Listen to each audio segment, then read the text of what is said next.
Hello, hi, and welcome to my channel again.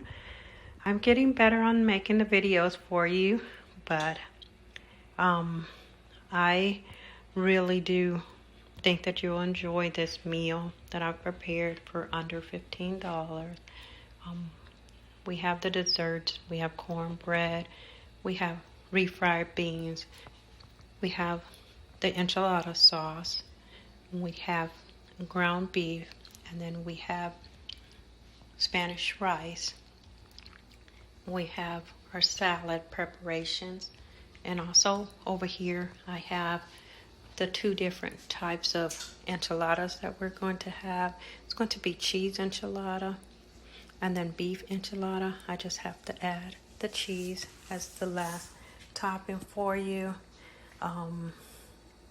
Again, I'm getting better with the videos, and that way, of course, I don't take too much time to prepare the videos for you.